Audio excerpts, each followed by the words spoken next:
The power of a brand is that it's familiar. So if familiarity is a brand's strength, when does it decide to change its positioning? Imagine working for Kit Kat. You'd probably be sick and tired of the marketing and the strapline "have a break" because it's been used forever.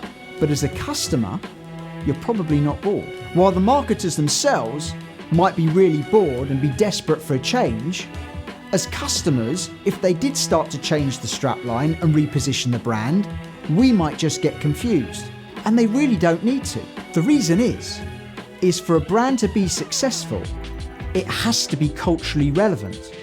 And although Kit Kat have been using the "have a break" strapline for an awful long time, it is still culturally relevant.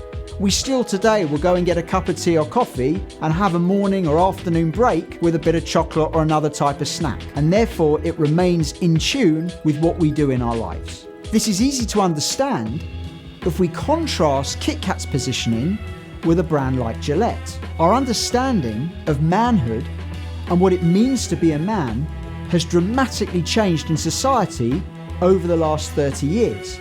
And therefore the danger for Gillette is if they stay with their traditional alpha male branding, with their "the best a man can get" strapline, they could become a mere pastiche. The sort of razors that your grandfather used, but you would never go near.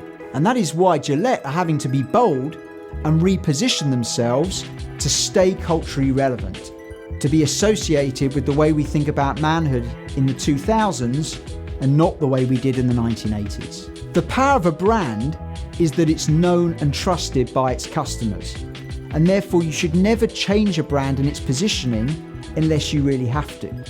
Having said that, for a brand to stay powerful, it has to be culturally relevant, and therefore you have to make sure that you stay in tune and aligned with your own marketplace and location, and as customers move and expectations move, the brand has to reposition as well. If you've got any questions, please leave them in the comment box. And to receive regular marketing updates, hit subscribe.